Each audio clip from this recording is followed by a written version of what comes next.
and the little hand is all over the clock depending on what part of the world we're in. We've got 5, 6 countries represented already.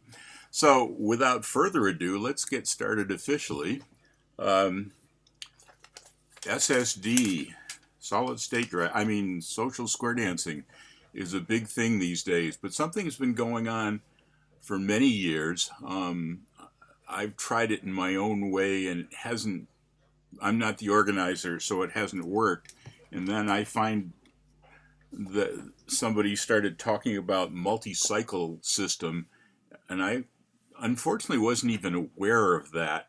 Whereas it's been around and people have talked about it and people have actually done some successful things. So I thought we would have somebody that's had a lot of success with multi-cycle explain what it is and why it's successful, and somebody that's been with it.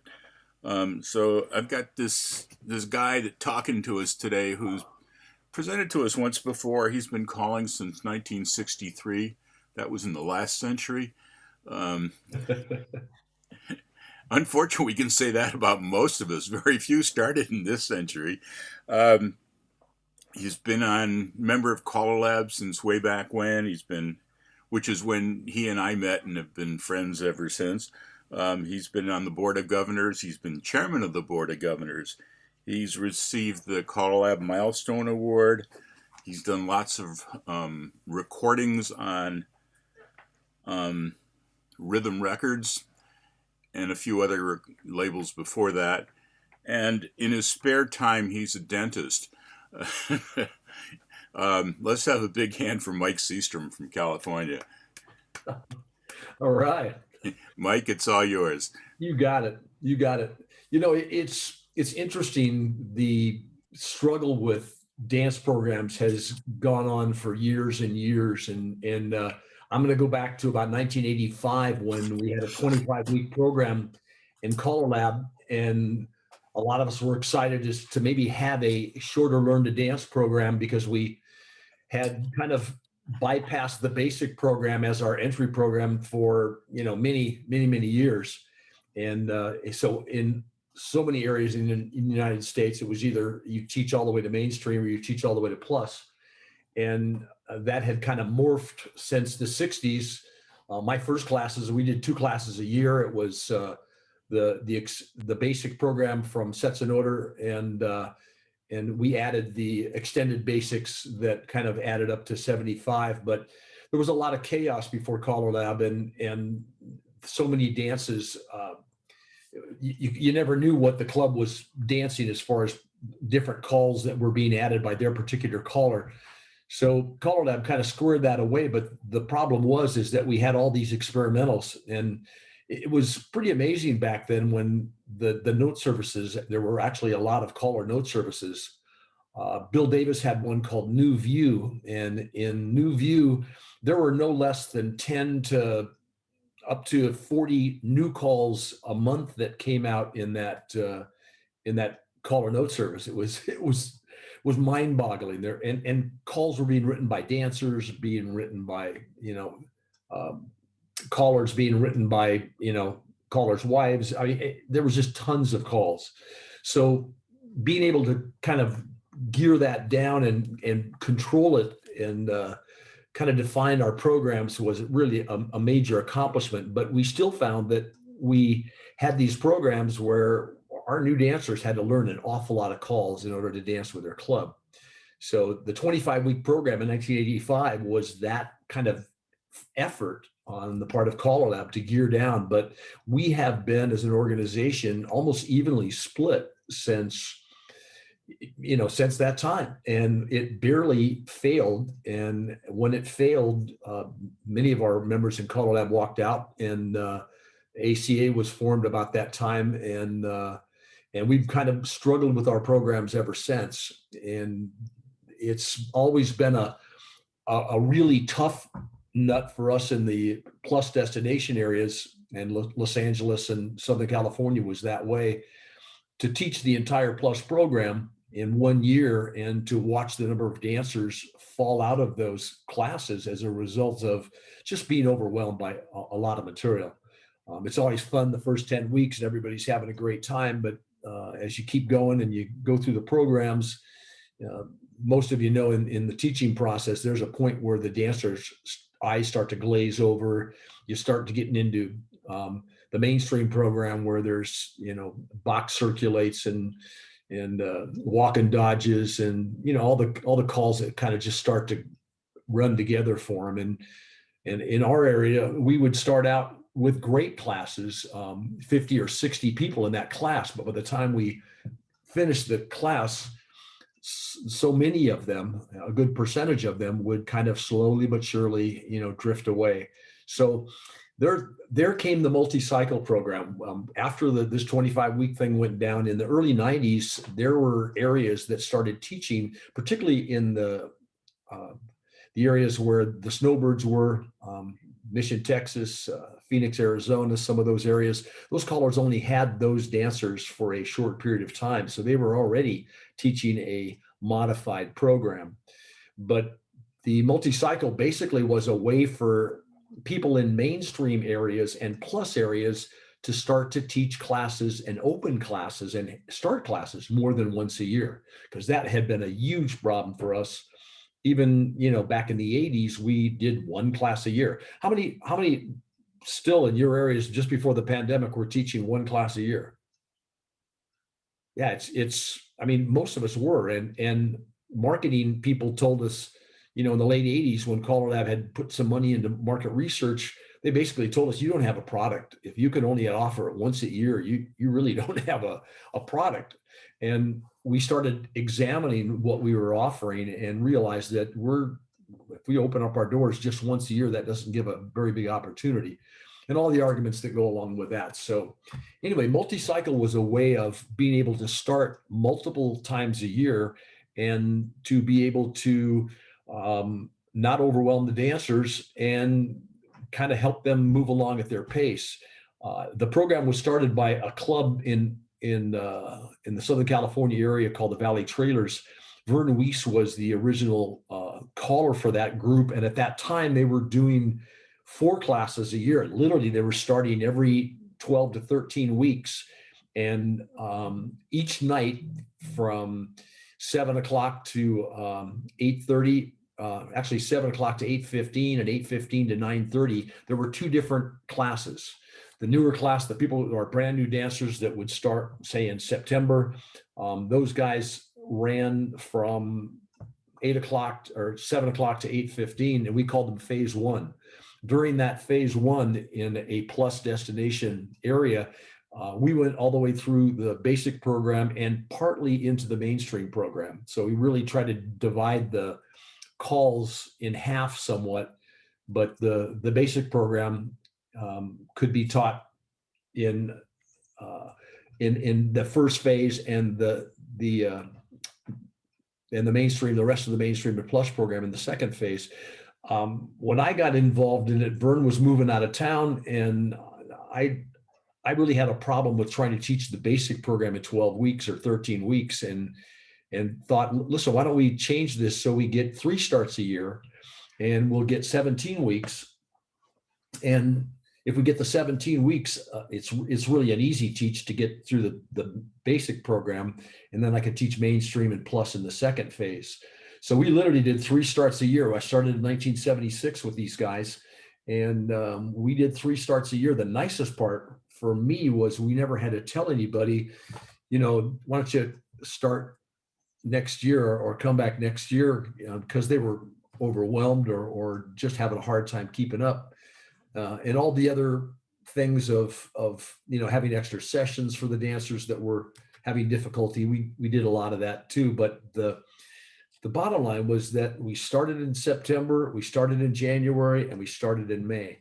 And our biggest start by far was in the springtime. We started usually around the time when it was daylight savings time, and you give people an hour more after work and of daylight, and they kind of think, well, hey, maybe we should be doing something, going out and doing something.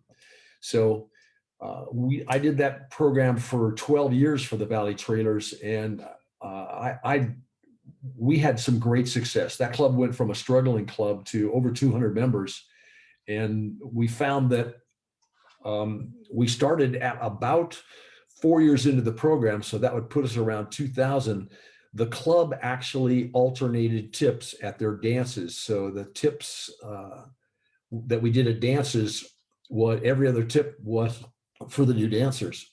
And basically, that new dancer tip was geared for where we were with our phase two dancers.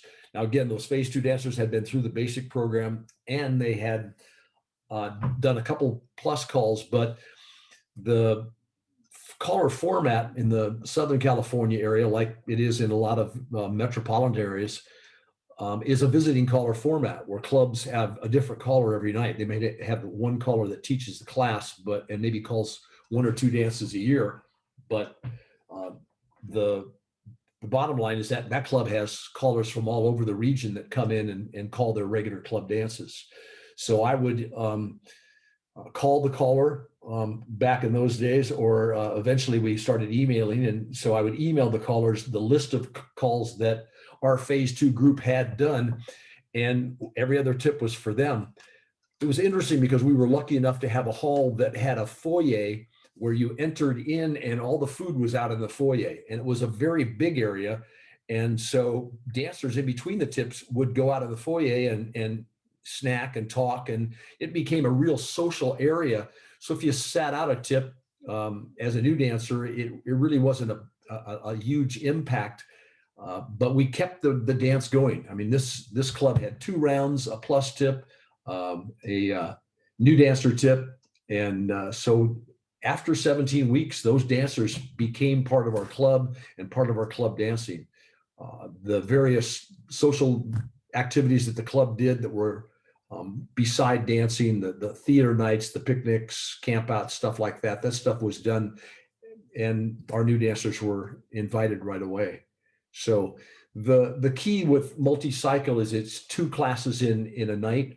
And you do your first phase, you do your second phase. When the dancers finish the first phase, if they're having trouble, it was really easy for me to come up and say, listen, guys, this stuff is hard. It's not that easy to do. And why don't you guys consider repeating phase one again? Come to the phase one part and just help the newer phase one dancers, the new dancers. So you'd like be an angel and help them. And you guys would get that program down because that's the basic program. All right. See where we're going to update here. Excuse me. I don't know if I faded out or not, but my computer decided to update. So anyway, any questions so far? I mean, have any of you done or been involved with multi-cycle type programs in your areas? I've never had enough students to be able to do that. The closest I've gotten is just the anybody who walks through the door dances adjustment that I do in Petaluma. Sure, sure. Well, that was one of the neat things about the multi-cycle program is that if you started, say, in September and you had a small group, of course, the club comes in and helps and angels them and such. The second phase, I think when we initially started, we just had our club dancers come and I did workshop for that second phase. But in January, when we started again, the key is your new dancers become your primary recruiters. And they're excited about this new thing that they're doing. And Chris? Could you clarify at the dances sort of what the program was? I think you said that you had rounds. We did, and that particular club still has 2 rounds between the tips. Right after the tip is over, boom, they start rounds. Do 2 rounds, and then boom, we're right up with the next tip. We could get in a 3-hour evening because we stretched it out 3 hours or 2 hours and 45 minutes. We could get in probably 9 to 10 tips, and just we kept it moving and. So the caller called a few more tips, but it was, we just would announce this tip is for everyone. Come on up, and now we're going to do a plus tip, and this tip is for everyone, and now we're going to do a plus tip, and that's the way we kind of ran it. And again, the caller, whoever was the caller there, had a list of calls of where the group was at that period of time. So, Yes. Mike, did you to follow through on Chris's question? I'm still not sure. Did you do a phase one, phase two rounds, phase one, phase two rounds, or did you do So phase one rounds, phase our, two rounds? so our phase one dancers were still in our new dancer program. And I like to call new dancer program rather than class or beginners or I was trying to abbreviate here, but yeah. but no, you've got it. You know, the dancers dancing phase one were not invited to our club dance yet. They had to complete phase one and be Okay. in phase two in the process of learning the mainstream and plus calls before they were invited to the dance. So after 17 weeks, if they were going on into phase two, come on to our club dances. The club only danced one Saturday a month. So it was So my question is, were there rounds between every tip, or were there beginner level tip, plus level, and then rounds? no, there was rounds between each tip. Okay. Yeah. I wanted to add something that I should have added to the introduction. Have you guys ever, Mike just mentioned how enthusiastic dancers are at the beginning. Have you ever had one of your dancers, you know, they have a new set of friends and they get their friends in and they say, oh, I just found this new great activity and I'm really having fun and you should join us. So I'll remind you in 11 months if you haven't found anything better to do. You know, this not being able to enter for another year is ridiculous. Well, I was going to say I was calling for a group in a small town, and they came and got me, and I'd started them, and then there was some guy that had to do weekends, under supervision of the county that everybody loved, and there were a couple of more people that had come along, and they said, geez, could you catch these guys up? And before there were blast classes, I spent a Saturday trying to get them about halfway through basics to catch them up with the other guys. It was supposed to be a mainstream class. But other than that, what I've found with trying to do even one class a year is the dancers in the collar just don't seem to have the energy to want to go out and find that next class. It becomes, to me, unfathomable doing that 3 times a year, Mike. But maybe that's something we can talk about later. I think that's the cool thing about it is the momentum you establish after the second or third class. You start to see your new dancers become your primary recruiters. You're not, you're putting out flyers and you're doing things with, maybe demos and stuff like that, but the same kind of thing we always do. But the new dancers have friends. Every square dancer you talk to, they say, well, everybody I know square dances already. So they're not recruiting for you. But the bottom line is that your new dancers have friends, have family, have coworkers. We would give them cards. So our new dancers had cards that were like an invitation. It had all the information about the next class on it. And we gave those cards out freely. And every new dancer had those cards to give out rather than a flyer, so that they would invite. It would be like an invitation. Come and join us. And we started every September, every January, every May. And those new dancers became your primary recruiters. So you're not going through the big recruiting efforts that we try to do, and we're just doing something once a year. This is an ongoing process. The other thing, if any of you have read my articles in American Square Dance Magazine, I've always been a big fan of each club about 4 times a year, put it around a holiday or whatever, should have just a fun night.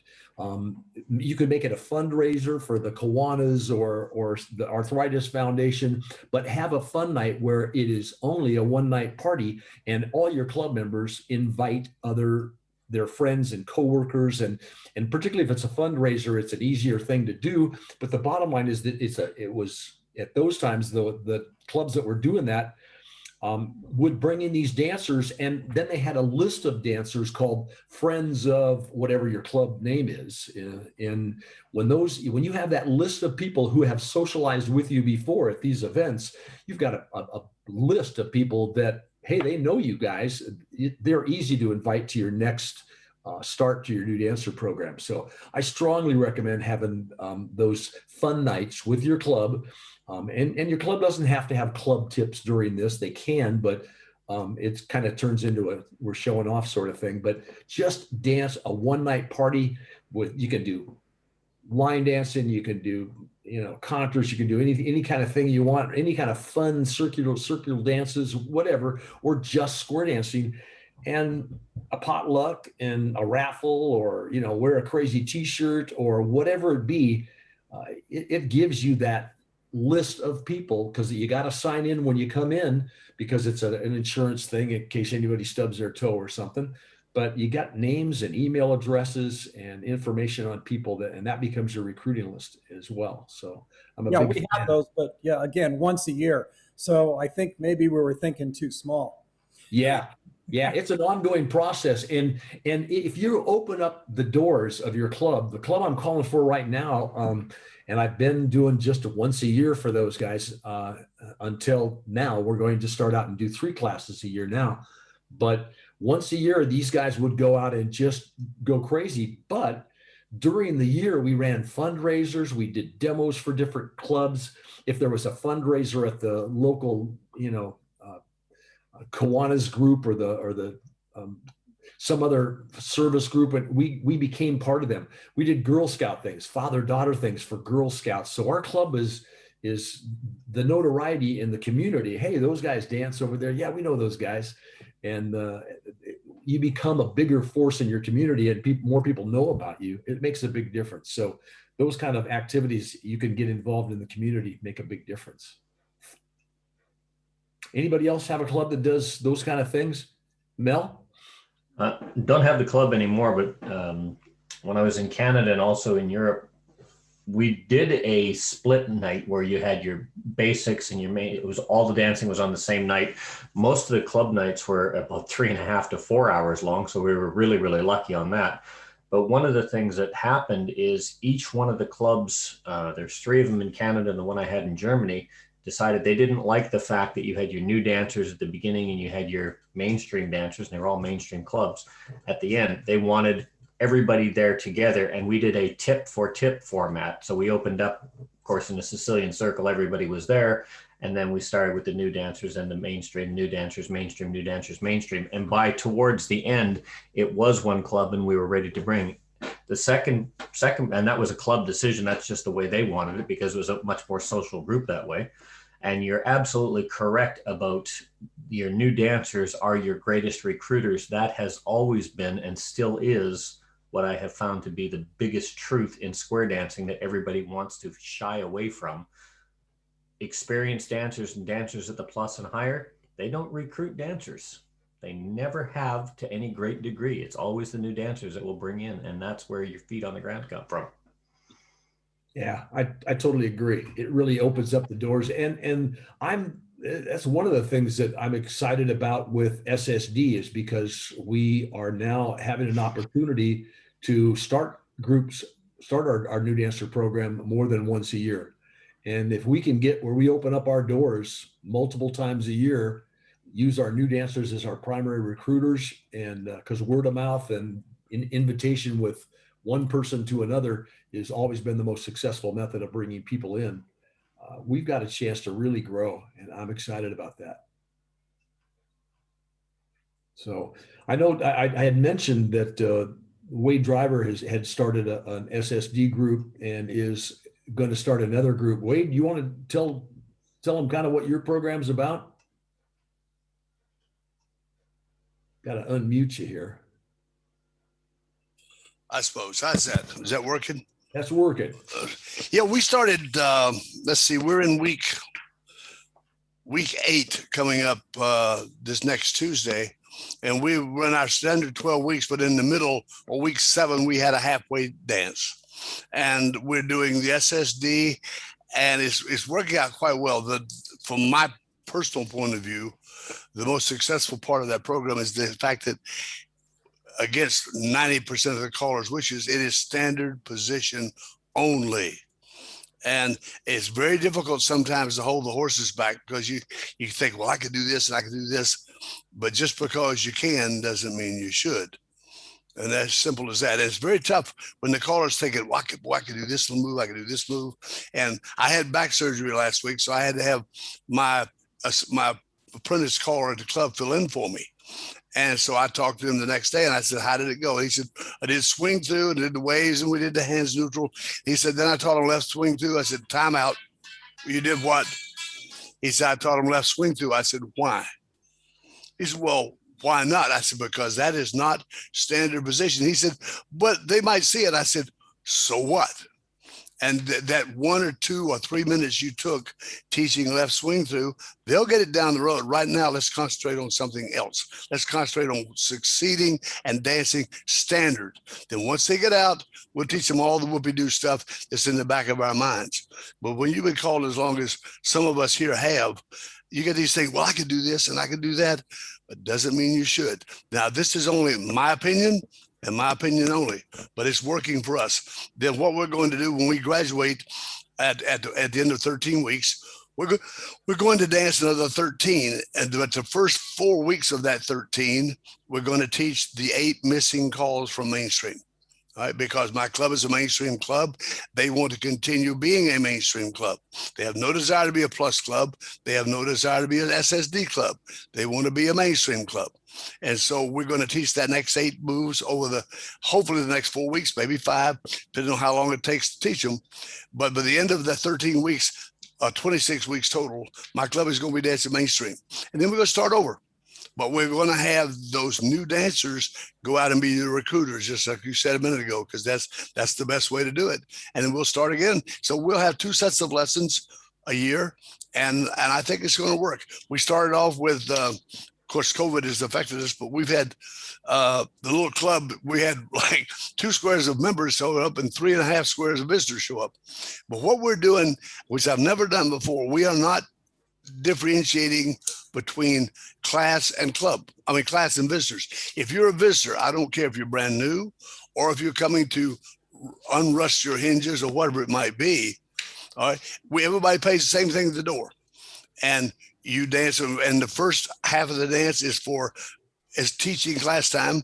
And then 1 tip combined, then the last hour is for the mainstream dancers. And so therefore everybody pays at the door. The club is solvent and everybody's learning, and they all mix and mingle. We all mix with the recreation and the talk. We do line dances in between rather than rounds, so everybody participates. And I'm not saying it's the cure all, it's just working for us. And we've gone from 2 squares to 6 squares, and I'm a happy camper. Yeah, Wade, I think Wade said something that I've heard him say before, and you guys ought to really let it sink in. Just because you can doesn't mean you should.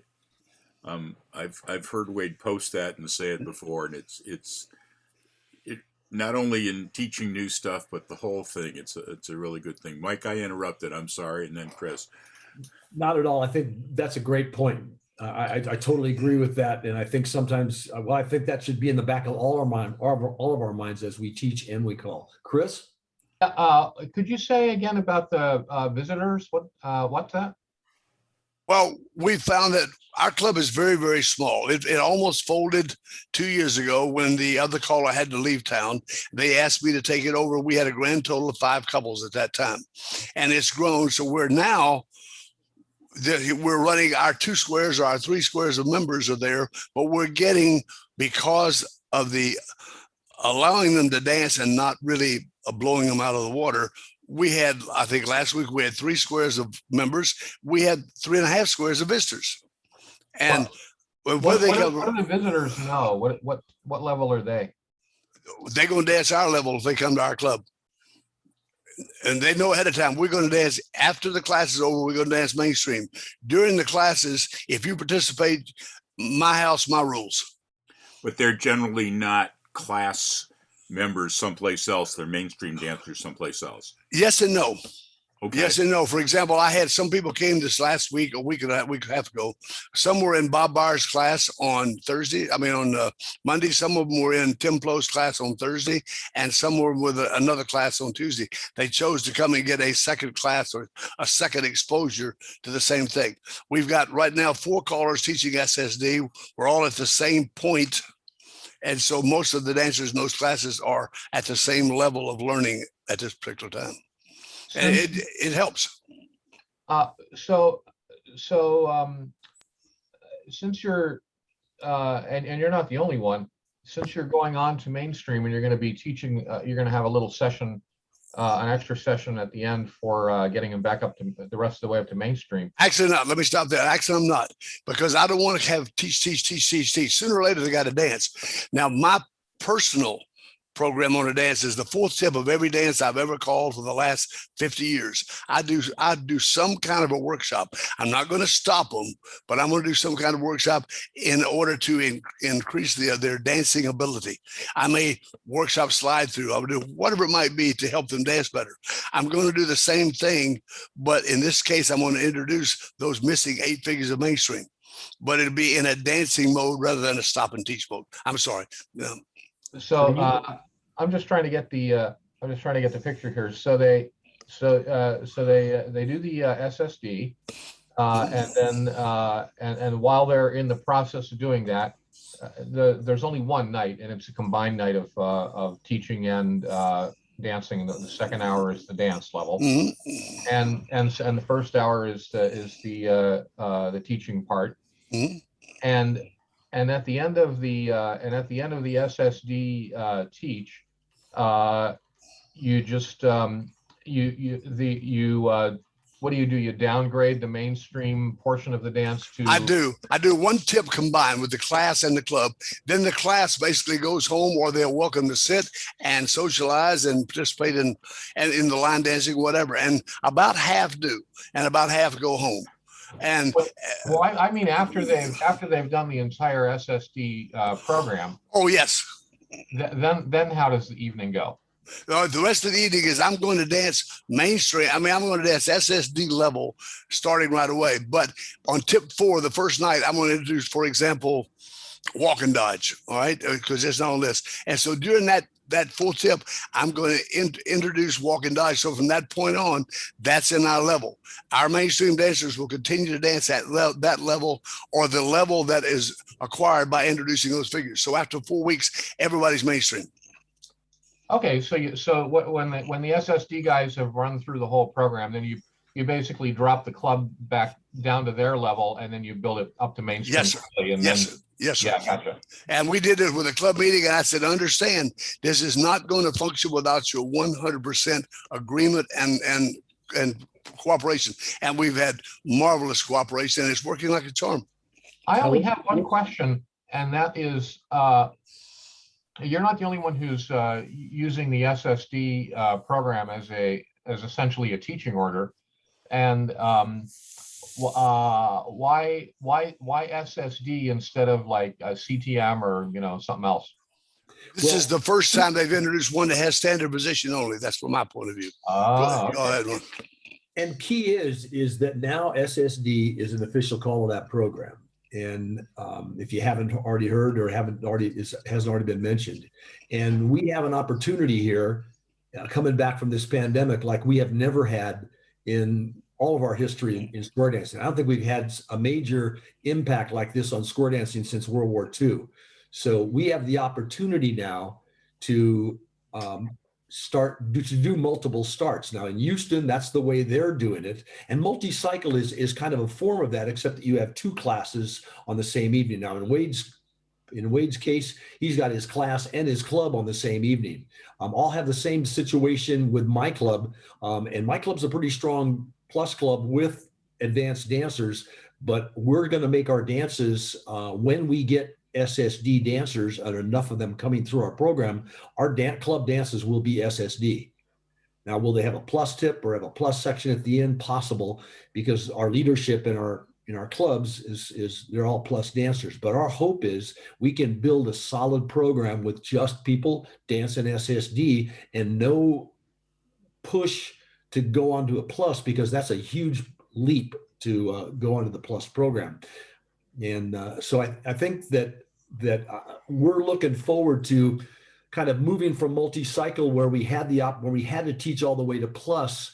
We're looking toward we can have a 2-step program where we can, and we will have clubs in the greater LA area that will remain plus clubs. They will just not teach people from 0 to plus. They'll teach people from SSD to plus. If those dancers want more of a puzzle and want more positioning and that kind of thing. But I agree with Wade. I think you can teach by definition. You can teach ins, teach centers, teach leaders, teach trailers, and left side dancer, right side dancer. And you can still call standard positioning, put the wind in their face, let them dance. But as long as they've got in the back of their mind those basic teach terminology that allows them to know if they're a left side dancer or a right side dancer, an in the center, a leader, a trailer, those kind of terms are critical. And later on down the line, if you want to put a different position in there, you want to add left hand waves, whatever you're doing, they've got the basic terminology in their head, but they've danced and you put the wind in their face and you haven't made it difficult for them. So when people talk about standard positions, I think, although I have to admit I haven't looked at it closely because it hasn't been too relevant for me. I think the Collar Lab standard position document has, for example, recycle with the girls on the end, right? Chris, if you haven't seen that document, I really invite you to get a hold of it and look through it. You'll see things in there that you never even thought of calling that are standard position. You'll see things in there that that maybe you thought were extended applications that are basically standard positioning. But the key and the whole push behind standard application document was, if you're teaching square dancing, make sure you're teaching the following positions and arrangements and relationships. Teach those things to your new dancers, because it gives them the opportunity then to go out and succeed in the community. As a new caller or as a caller, if you know what's on those standard application documents, you'll know that when you call that at a dance someplace, particularly with a club that you don't know or somebody, that you've got an 80% chance of those guys succeeding because their teacher has taught using that standard application document. So I really invite, if you haven't seen it recently or you haven't been, have seen it, look at it. And right, but I'm hearing the conflict in my head is I'm hearing standard applications, which includes all those things, and then, which is what I thought. And then I'm hearing standard positions, so no left swing through. And so I'm confused about in the SSD program, the left-handed wave is not emphasized. Now, I personally find it's easy to get into a left-handed wave without Dixie style. If you got a two-face line, have the girls trade and the girls run around the boys, and boom, you're in a left-handed wave. You can have the boys, cross run. You can have the boys trade, but boom, you're in a left-handed wave, and you don't have to do Dixie style to an ocean wave. Should you call left swing through? Well, I don't have a problem with that personally, but I think Wade's got the idea. The basic idea is put the wind in their face and not emphasize every place that you can do a particular call from.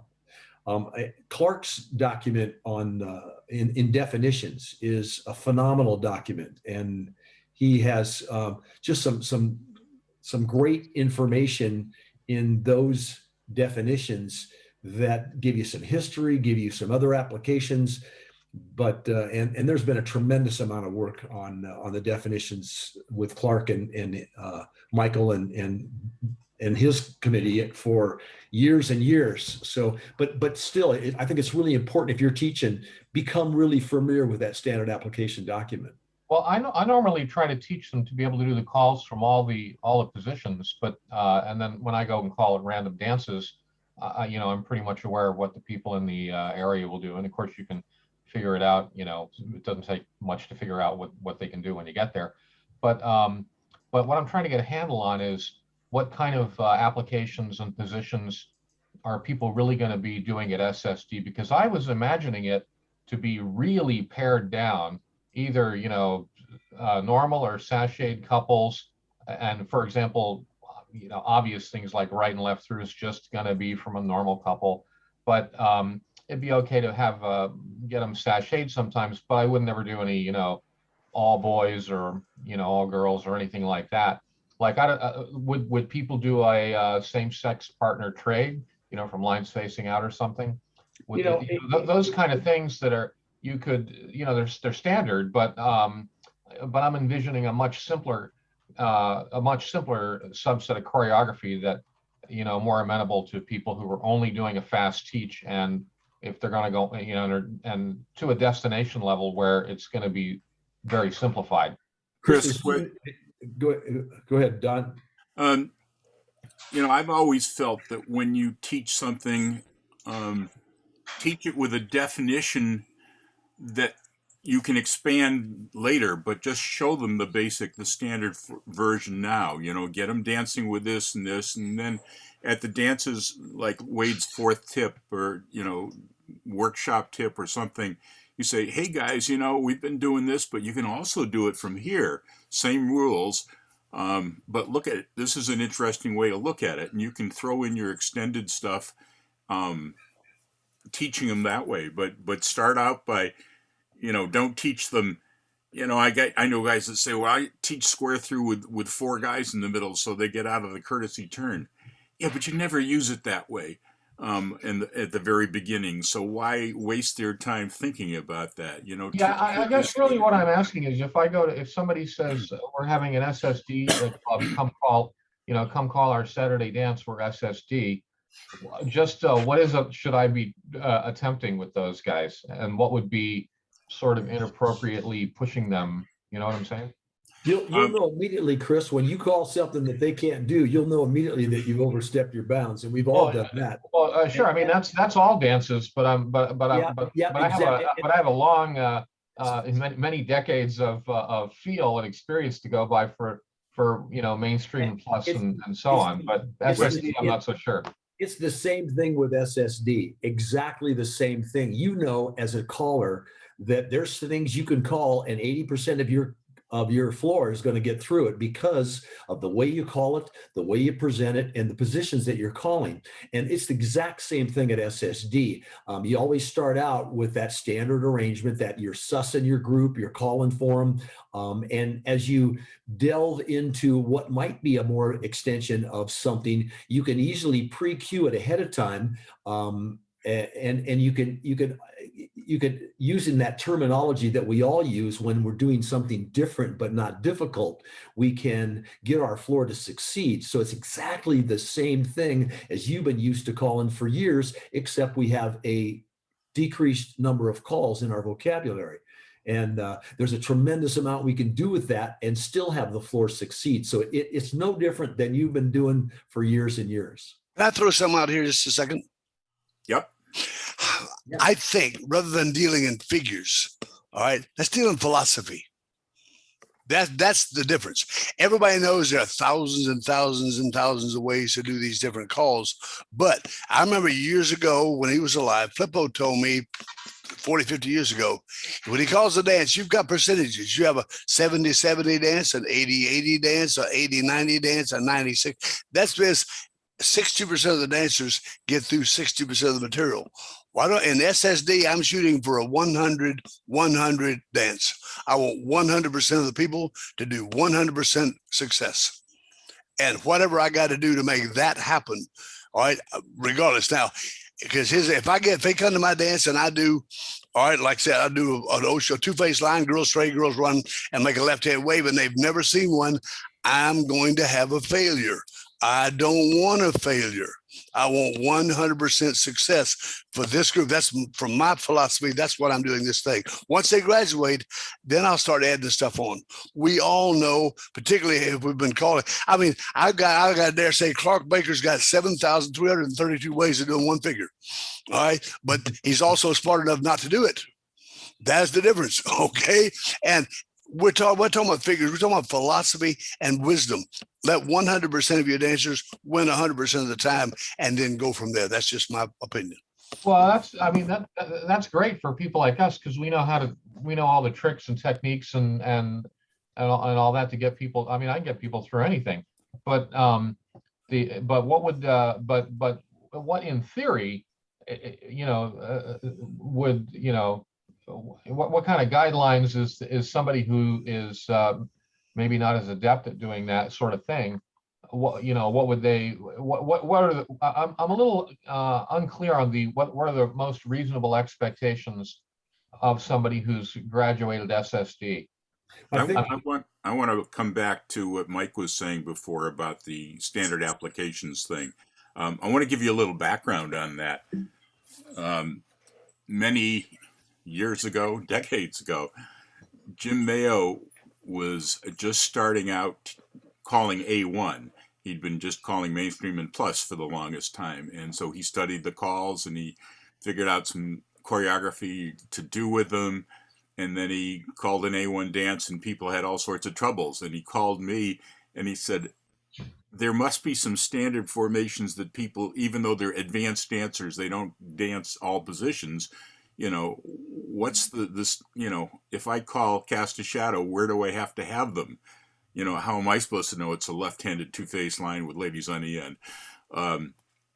And so I wrote out a list of the A1 calls and all the positions that people, if you call to a standard A1 floor without them being tricky, these are the standard positions they do the A1 calls from.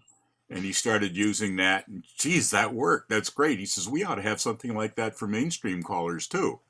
And that's when he introduced it into Caller Lab, as to started the ball rolling on these standard applications. And there are two reasons for them. One is for a caller going into a new area. He should know that this is standard typically for that area. So he would be a successful caller and they would like him because he's able to keep the dancers moving. And the other is for a newer caller to say, if I teach them these things, they should be able to dance most places. And we can get into the more extended applications later. It's a two-sided sword, and it's a really good place to start. And, even if you don't use all the calls there, just the SSD calls, it's plain old vanilla, and wind in your face is a great place to start. Because, who knows, you might entertain the dancers and they might have fun and want to come back. Well, I just, I want to avoid a repeat of something that happened to me many decades ago in Acton, actually, Don. Yeah. I was calling for a club out there, and I was a new caller back then, and brought a bunch of Tech Squares people with me to this dance, and I noticed they having a little trouble in the back there at some point, and then after in the after party, when the Tech Squares people and I went out to the IHOP and we're sitting around. One of the now the Tech Squares, of course, they weren't used to dancing with regular square dancers at all. So that was quite a thing for them at all. But anyway, one of the girls related a story to me that happened that night, and she said, yeah. And I was like, oh, I know you had a little trouble in that trip. She said, oh yeah, well, I was back there and you called left, I don't know, left square through or left swing through. I don't know what else I would have called. And we're standing there, we're trying to do the call, and this little old lady in front of me said, oh, I'm sorry, dear, we don't do lefts.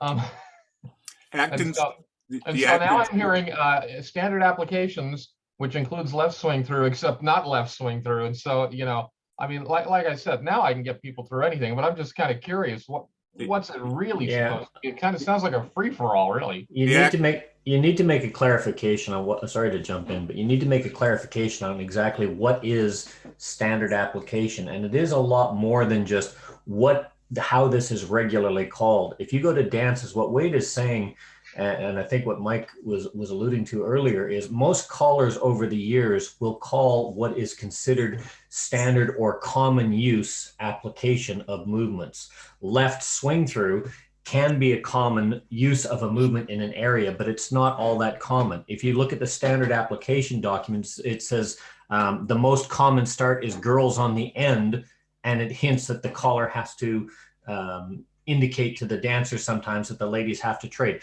That's a standard application for the movement left swing through. That left swing through is not a common use movement in a lot of things unless you set up a lot of waves, and that becomes a local thing.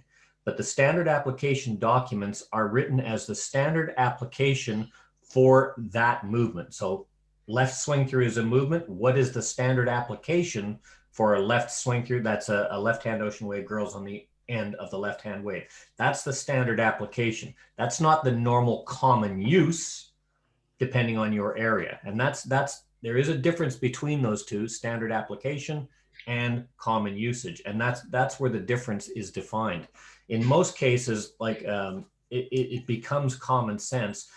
I've gone to dances in the States where say, oh, we don't do box the nat. We just don't do that. We don't do Alamandar. This was before SSD, of course, because they're not there. But well, I think box nat is, but if you look at that, what's common and what's standard use, or what's standard and what's standard use, are not necessarily the same thing. And documents in Color Lab, this is the biggest failing that we have, is they work in isolation, and they're not designed to work in isolation. The SSD program, the standard use applications, fits the SSD program, fits the mainstream program, fits the basic program, fits the plus program, right across the board. It will apply to all programs. We don't have one written for the SSD yet, but all the movements are already there. What is standard and what is common sense? So common usage and common sense have to apply. I have one question I'd like to ask, and you need to ask yourself, because yes, this whole group of things, we may not have any new callers here. I don't know. It does not matter. When you call a dance, are you trying to impress them with your ability, or are you trying to make them win? Pick one. Because if you're trying to impress them with your ability, you're going to lose. Yeah, you never call for yourself. You never call to impress yourself. Absolutely. Or another caller. You call for the dancers. Daryl, I just had one last question for Wade, if I may. You keep saying you're referring to the 8 movements left out. Is that just a general figure, or do you have a modified program? My SSD program shows 8 groups or families of whatever figures that. Okay, you go fam. Okay. Yeah, yep. That's fine. Families. Yeah, that's good enough. Those 8 groups, but they're left out on purpose. But my club wants to dance them, so I add them in later. Yeah, no worries. Daryl, well, I'm making a lot of noise here about standard applications and whatnot, but I really want to say that I think the multi-cycle thing in general, and especially anything that has the new dancers interacting immediately with the club, both of those concepts I think are just key to the future of everything, no matter what programs or variations or things. So I'm very interested to hear more about how you guys are doing all this. I think Daryl's been trying to jump in here. Yeah, Daryl, what do you? Yes, I am here. Yeah, this thing is kind of bouncing around a little bit. And of course, I have just a few comments I would like to make. All right. Ladies lead Dixie style to an ocean wave. Boys trade left swing through. Everybody in the world will be able to do that. And if you follow it with the girls run to the left. Okay, end of story. That's standard application. Standard application is going to be what you can call that every floor, no matter whether you've been there or not, is if they can do the call at all, is going to do it that way. That's standard. So that now you're going to run into little bits and pieces here and there. As far as clubs, oh, well, they don't do it. Avoid it from that point on. You're going to stand up there and call. You need to do that. Wade brought up some really, really good points. And that is, when you get up on that microphone, if you're a highly experienced caller, the hardest thing for you to do is going to be able to stick to that program's standard applications. And extended applications, Mike alluded to it earlier, that has been our biggest problem. Because when you teach something and expect them to remember it at the next dance, and now you say, well, okay, we're going to do slide through, or we're going to do whatever, walk and dodge. And if you expect that at the next dance, what you're doing is you're expanding your teaching. And there's got to be limits put on that, very strict limits. Strict limits on applications, strict limits on the size of what your dances are going to be. If you don't contain yourself, this thing's going to do what it did before. It's going to get so big that you can't teach it in a year. You can't get your new dancers in. So that, and as far as new callers, it's going to be a lot easier for them than it is going to be for a Wade driver or a Don Beck or anybody that's been calling for years, you've got all this stuff in your head. And yes, if you've got a gun, why have it if you're not going to shoot it occasionally? Control of the caller itself is going to be the toughest part of it. Thank you. Thanks, Gerald. Just, in finishing this up, the multi-cycle program really helped us at a time when we were teaching mainstream and plus as a destination program. I think we've got the opportunity now, instead of multi-cycle, to start our programs 2 or 3 times a year and open up our doors more. We have a short and learn to dance program. So I'm excited about that. And there's a tremendous, if you haven't seen the SSD document, and you get on the knowledge base and put in the search bar SSD, you'll see the entire document. There's tons of choreography in there that if you have any questions about what's possible or what should be included or ways to do different things, gosh, there's a tremendous amount of choreography in that document. And so I think make yourself available to that and look at it. It'll make a big, big difference in your thought processes as you're going through, particularly with our newer dances at SSD. So, Don, that's pretty much what I got for multi-cycle. And we're pretty much at the end of the hour, so let me jump in with my usual thing of thanking Dan for helping with the hosting of this and hosting and posting. Thank you guys for showing up and adding to the discussion, or at least listening. I did want to make a comment to Wade. We have some very experienced callers here, but we do have some very new callers in the 2 to 5, 6, 7 year range that haven't had tons of experience. So I know a lot of them are listening and soaking this up or coming up with other questions. I especially want to thank you, Mike, for doing the presentation and fielding the questions. Yes, Daryl, that's a good thing.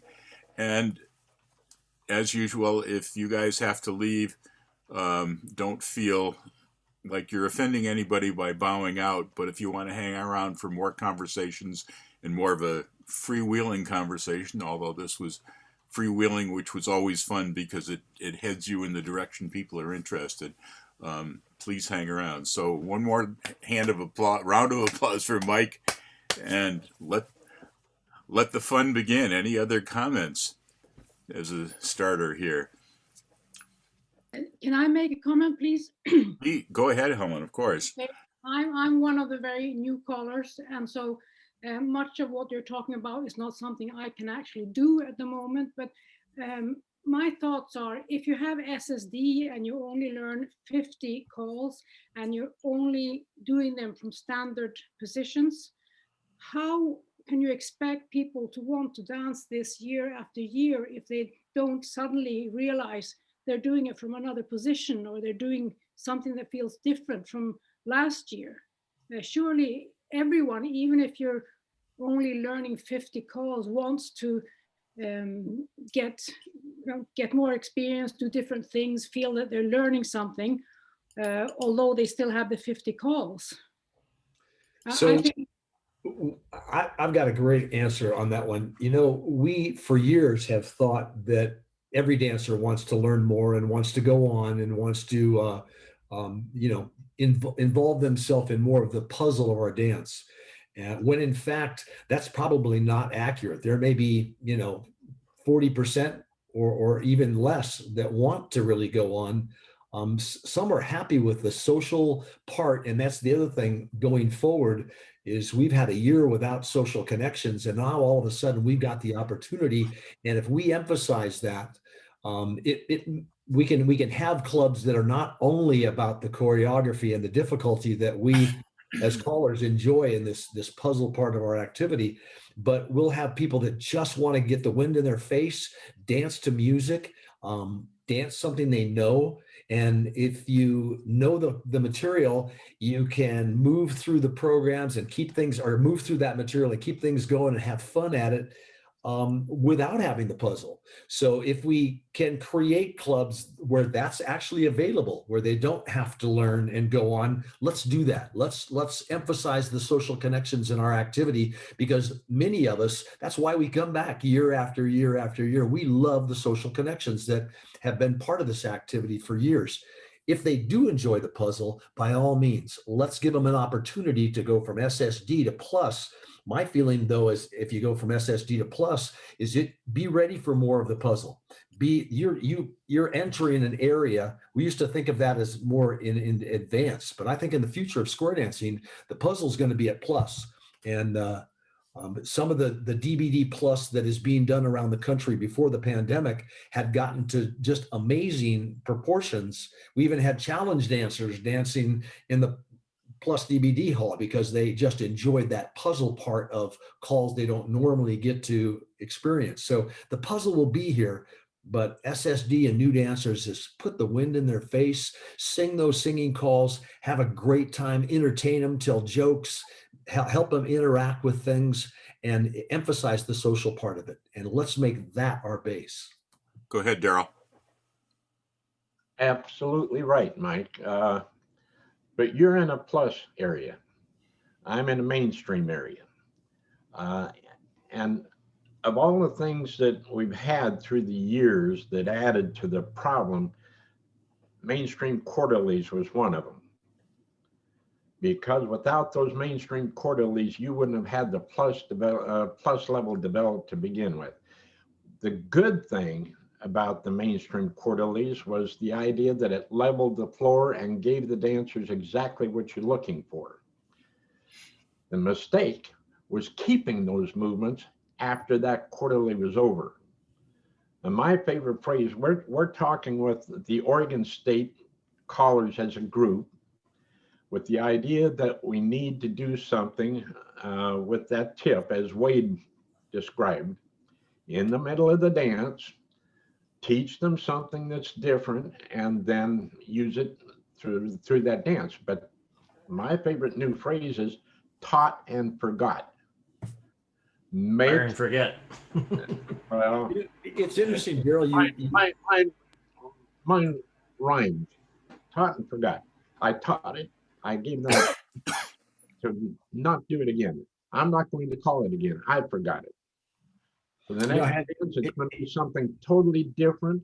Doesn't have to be hard, but it can be simple. You can have a nice singing call figure that you can use in a couple of different singing calls during the evening. You're giving them what they are going to enjoy, and you can contain the size of the program that you're going to be expected to teach and to call month after month. Daryl, my term for that is disposable experimentals. Okay, whatever. I tell the dancers, and I used to use one of those each dance, but I tell them, here's something we're going to have fun with tonight, but the main thing to remember about it is to forget it the second you walk out the door. Nobody else is ever going to call it. It's interesting. I had this same conversation with Ken Bauer just recently, and the exact same conversation with Gary Shoemake. We were talking about SSD, and they both said, remember at dances where we would just introduce a fun little diddly someplace. And I said, SSD gives us this opportunity to, again, just do something fun that's just different, that, hey, you teach it and you leave it go. And it's just something a little bit different. And I think it's going to give us the opportunity and perhaps even the motivation, because we can do something a little fun, whether it's a different kind of a grand call, whether it's a simple little thing like star the square. You have two couples facing each other, do a right-hand star halfway, face in, and square through two. So it's exactly the equivalent of a square through four, a little different body flow. It doesn't take much to say it and teach it, but boom, boom, boom, you're done. And again, it's disposable. Chris? Well, to answer that original question about the sort of what's going on here in terms of doesn't everybody want to learn? And I wouldn't. There are most of the people who like square dancing do like to learn more stuff, but I would look at it this way. Today's lifestyle people don't have as much time to dedicate to an activity. And so having a destination level that is much easier to attain and that you can offer very often, so you can constantly be getting people in, that's it's essentially a recruiting tool. You're going to have a much larger base of people who are maybe dancing a lower level, or, you know, or whatever you want to call it. But the thing is, it's an ongoing concern. Now in there, you'll have people who maybe some even right away will be like, that was a fun, you know, however many weeks it was. Is there more? I like these calls.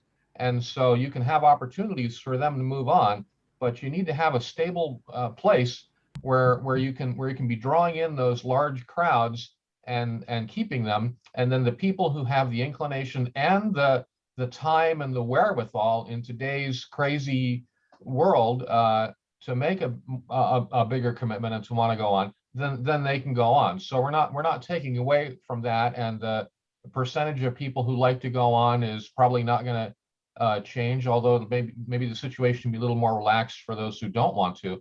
But that's how I look at it. It's not that you know, we're necessarily taking away anything that we've, you know, that we all love doing and that a lot of people will like.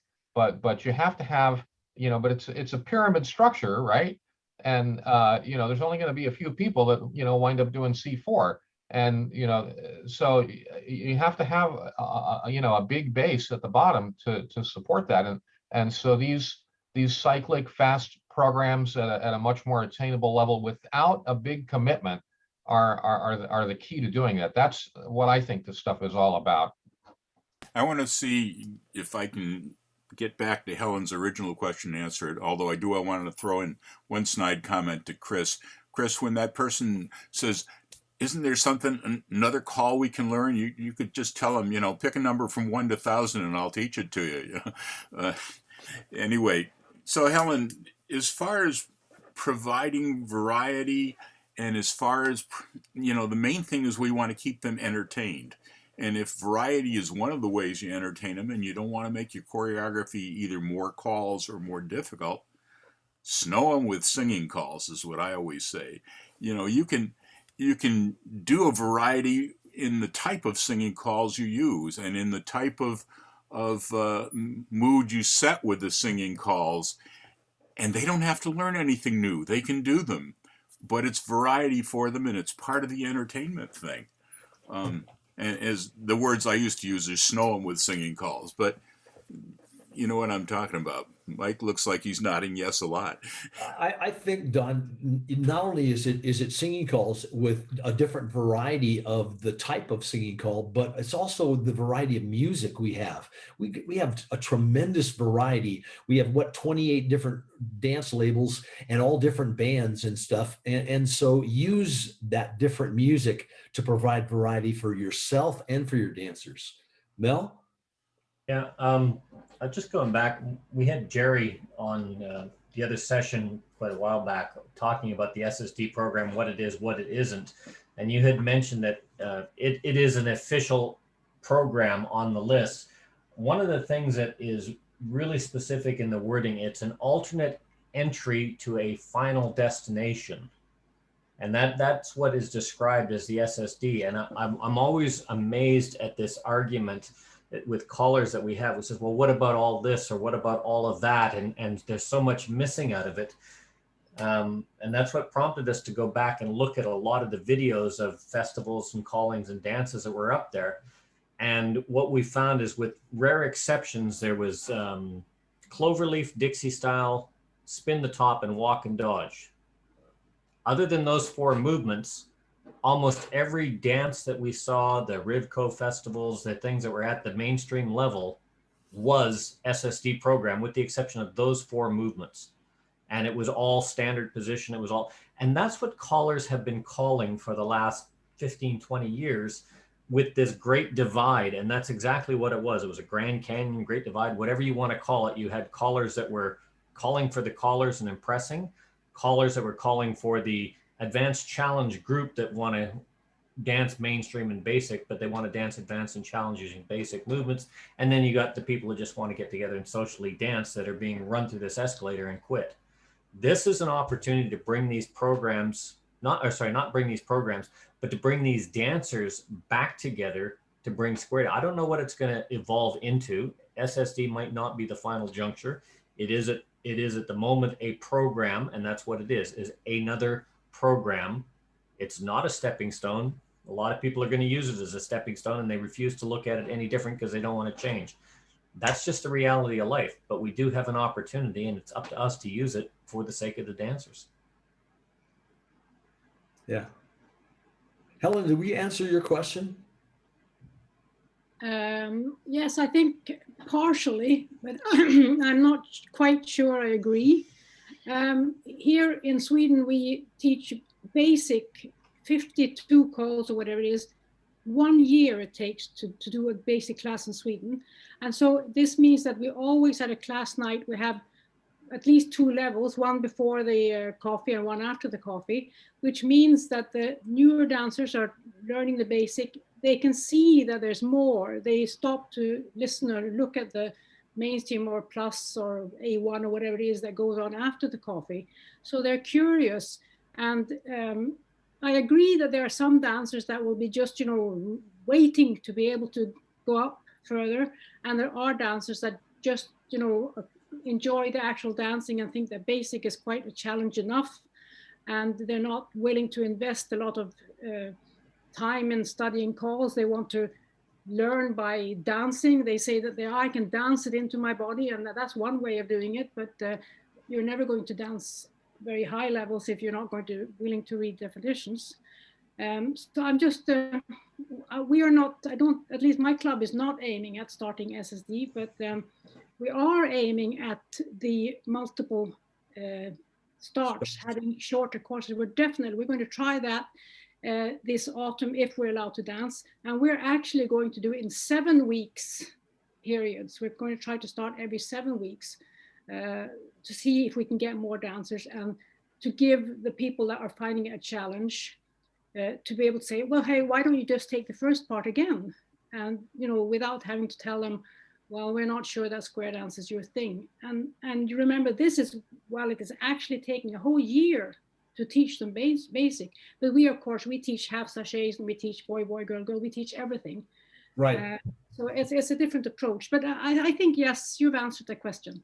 Well, it's Sweden is one of those areas that has used that basic program. We were meant to start, and that was our entry program. That's been since the beginning of our dance programs with Color Lab. That was the starting. Sweden was one of the few areas that really made that happen.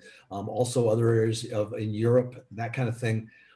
It didn't happen in the US, but we always thought it was fabulous that you in Sweden were able to take that basic program, use it as your entry program, and teach all the positions. Take a year to learn the basics. That's phenomenal.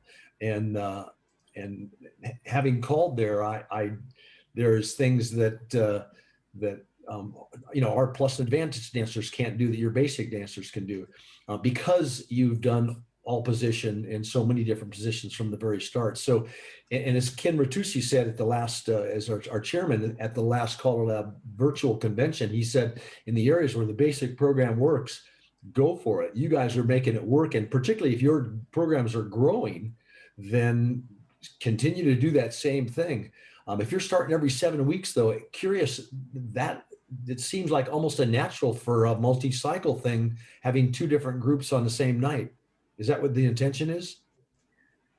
Yes, we haven't worked out the details. And as I'm saying, we're planning to do this. We've never done it yet. So we don't know how it's going to work out. But definitely there will be logistics with how to get it to work. But we are also sort of very worried that when we do start dancing, we haven't started yet, that we will have lost a lot of people. So this is hopefully a way to find new people.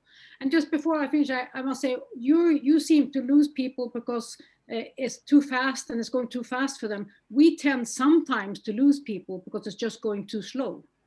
I mean, the ones that grasp it the first time, it can be a bit much having to go through it week after week when you've already grasped it. So that's one of the problems for us, I think. We have that same problem too. There's people that just it's too slow for them, or the group is too slow, or whatever. But I think the nicest part about starting multiple times a year is that you've got the ability to open up your doors and bring in people more than, once or twice a year. And so I think, and if your numbers have been growing and your club's been growing as a result of what you've been doing, if it hasn't, then hey, change up a little bit what you're doing and bring in, emphasize your new dancer program. I think it's like in business or anything, if you put your attention on something, you're going to get more of that. And I think that's true what we've seen with square dance clubs over the years. If they want to grow, they got to put their attention on their new dancer program. I think one of the things, I'm trying to summarize all our discussions here, and be it multi-cycle, be it SSD, be it whatever, the goal or the recognized problem, and the goal is to give more people an opportunity to come in at different times, not to have to wait till September to introduce your friends that you enthusiastically brought in. Again, whether it be SSD, multi-cycle, or what have you. An observation I've had over the years also is that one of the beauties of square dancing is there's a place for these people that just want to learn more and more and go on faster and go to challenge. And there's a place for people that want to just dance twice a year at party nights. And there's a place for people that want to learn at a slow pace. We have an activity that has something for everybody. All we got to do is find the right people to fit in the right slots so they can enjoy it and not put them in the wrong slots and drive them away.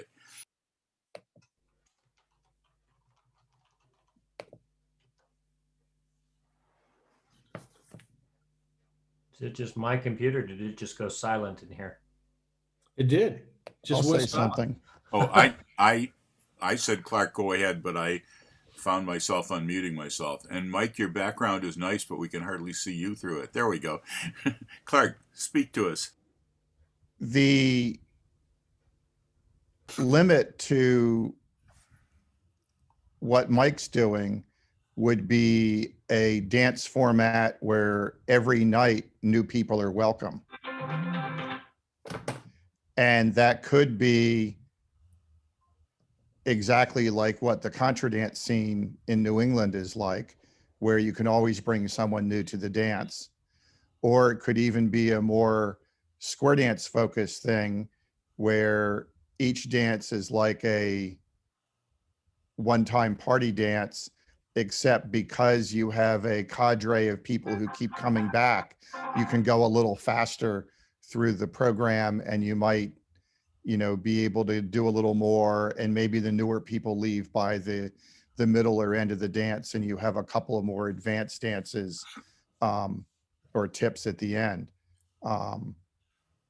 It's just interesting to think of what the extreme is. Somehow even the extreme doesn't invite large crowds, but it is a different format dance scene where new people are welcome every week rather than every 4 weeks, 8 weeks, 12 weeks, 20 weeks. Mike, have you ever done or know of anybody else that's done multi-cycle on alternate nights, on different nights rather, like every Tuesday is phase one and every Tuesday is phase two until one finishes and then the other one starts a new class, but do them on separate nights so the enthusiastic people can go twice a week, even they were angeling one night and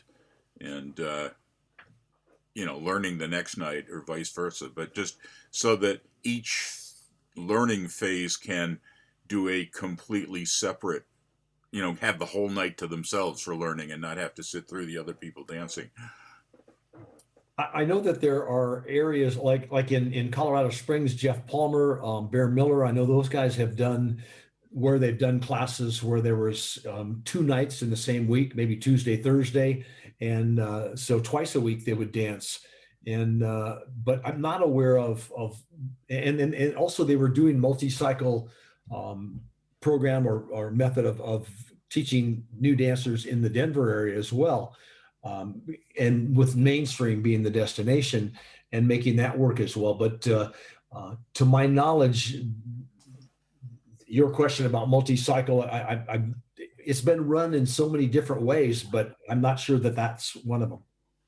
Redwood Rainbows in Sebastopol has they tend to do like a two nights. They dance 4 or 5 nights a week, and then there's other groups which also use their hall, and they tend to do 2 nights which are close together, or two classes on the same night which are close together, and they try to keep that time slot with those dancers solid for 2 years, I think it is, before they recycle that slot and move people to another night. Howard. Howard. Can you hear me? Mhm. Yes. Okay. I'm in a very rural area, and the multiple starts in this area would be very difficult to do due to the being a farmland. We are basically teaching between the reaping of the harvest before they start the spring planting. And it's very hard to get people that are farmers basically in this area to get into a thing when they're working or waiting for the next one. And in between the waits between the planting and the reaping, they're doing other things without the time span to work that in. I was just wondering if anybody had any type of things, thoughts, or situations like that. You know, Howard, I know that there are areas around the world that have a similar situation, whether it's the snowbirds or whatever. But Clark hit it on the head when he said, why not have dances where they can come and dance dance anytime they want. Just join you for a one night fun dance, or even something like the ABC program where you have a small core of calls and you're adding just additional ones on a different night to make it interesting. But I think that in an area like yours, those multiple starts would be tough to do, and it would be nice to have maybe part of your club dance open to anybody. Bring anybody in, make it fun, and then your core club. Does your core club dance mainstream? In this area, it's basically mainstream.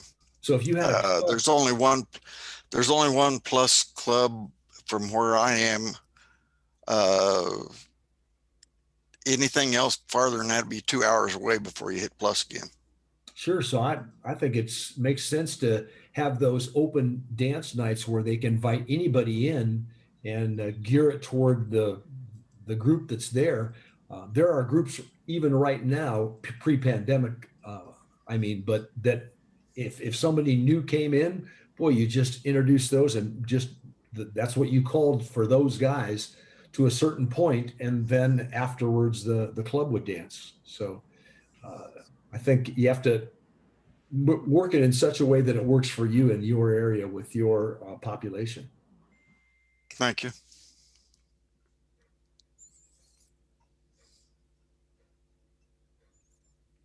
Isn't the quietness beautiful? What were you going to say, Mike? No, I was just going to say, it sounds like we've discussed it as far, just a 2 cents thing for me is terminology. For years, we called our programs levels, and we have tried really hard to lose that term. And I try really hard to keep it out of my vocabulary. There are programs or list of calls, but levels always implied, someone's a higher level, a lower level, or whatever. And if we can lose that term level, that's what Colorado had intended years ago. And some things are hard to go. But that's one of those terms. The other one is beginners or greenies or newbies or whatever. I know this is newbies, but I think if you pick up a microphone and you call, you might be a caller of this many years, but you're a caller in my book, and you're a dancer if you're the first night you dance, and maybe a new dancer. But I think we can lose some of those terms like beginners and greenies and stuff like that, and just call it what it is, and we'll have less issues with people being offended or people taking it the wrong way. Part of classes, that is every class session, is basically a dance where they learn one or two more things, because most areas don't charge tuition for an entire season. They charge each night, and if you don't entertain them each night, they're not going to come back the following week. So yeah, everyone's got to be a dance. New dance or dance. You got it. Well, thank you guys for inviting me. I enjoyed being here and talking with everybody and seeing people. And so thanks for having me. Hopefully, thank you very much, Mike, Yeah. for coming, and hopefully you'll come in and sit in on other discussions in the near future. I did want to mention, well, I should have mentioned this earlier while we had more people, but next week is a 3-day weekend in the United States, so we will not be having a session then, Memorial Day weekend. We've been taking 3-day weekends off, but we have other programs coming up, hopefully of interest to many of you. Thanks, Mike. Thanks, everybody, and especially for the people that have had questions, and hopefully hopefully Mike's answered them. I don't have to worry about that. My problem is trying to remember to stay muted more often. Thanks again, Mike, and please come and listen in and join discussions on whatever topic we have. We seem to go all over the place, mostly intentionally. Good variety. And with that, somebody was saying something. I was going to bow out, but I'll listen to the last comment. No, I was just saying that's part of the fun of these things is the digressions. Exactly. And we will have a session coming soon with SSD specific, which, as you know from past things that Barry Johnson has done, he's been able to put in interesting concepts into understandable modular chunks, and Mike's actually heard him talking about SSD and concurs that that'll be a good thing to go. That's great. So I'm going to bow out, guys. See you sometime soon. Hopefully, all right, guys. in 2 weeks here, but maybe before. Well, Ciao. 2 weeks, Take care, y'all. John. Yeah. Take care, Mike. Thank you very much. Thank you. Bye.